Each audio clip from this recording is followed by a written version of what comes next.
assistir agora é algo tremendo. Peço que assista até o fim e se inscreva no canal. Obrigado.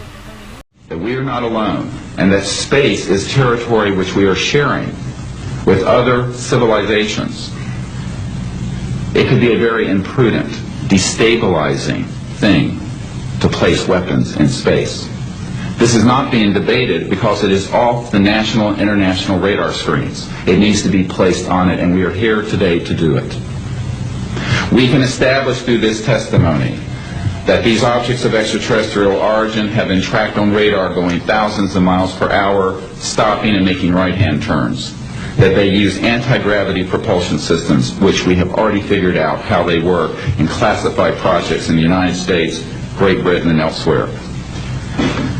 That these objects have landed on terra firma, at times have been disabled, and have been retrieved specifically by teams within the United States.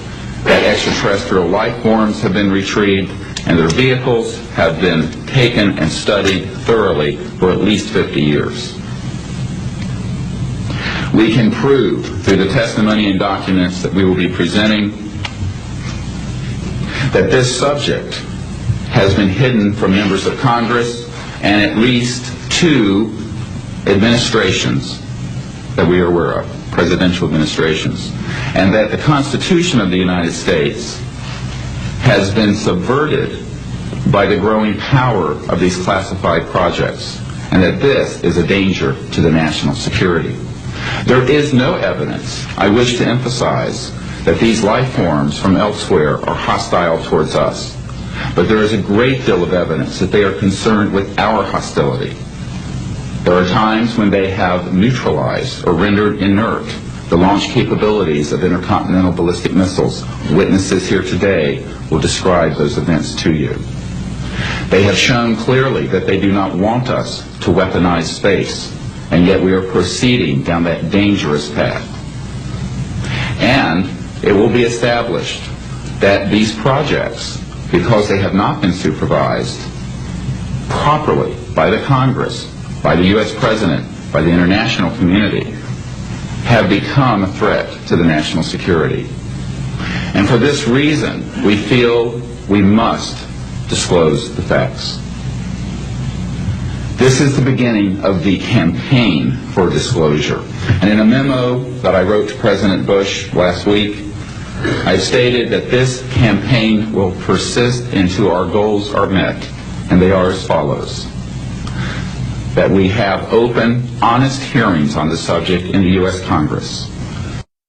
That there be a permanent ban on the weaponization of space or the targeting of any objects of extraterrestrial origin.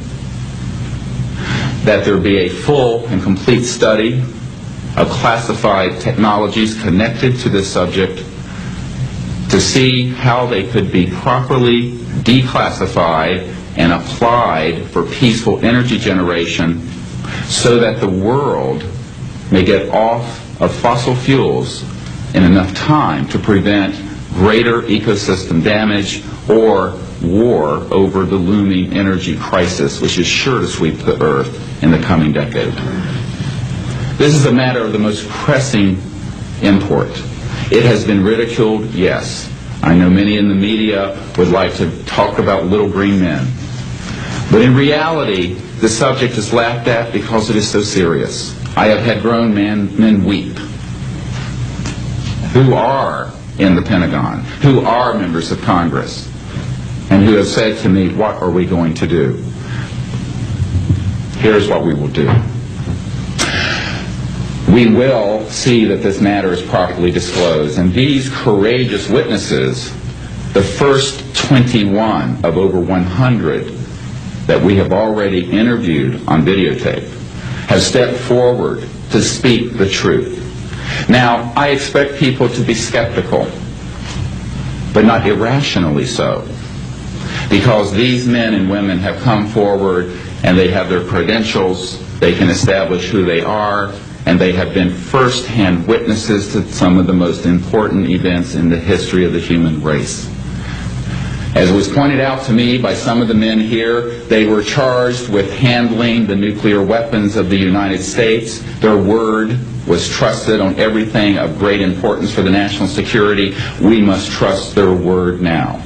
As Monsignor Balducci said at the Vatican, in an interview I had with him recently, it is irrational not to accept the testimony of these witnesses. So please be skeptical, but that is not the same as prejudiced and closed-minded. This is a matter of great importance, and I ask the media, the scientific community, and the political community to look seriously at this matter and to do the right thing for humanity and for our children. We have available for the media and for members of Congress a nearly 500-page briefing document with transcripts from dozens of these top-secret witnesses. We have a 4-hour videotape summary, it's not a commercial product, I'll warn you, from this project of the 120 hours that we have in interviews so far. They've been boiled down to 4 hours, and it's available for the Congress to review and for the major media to review.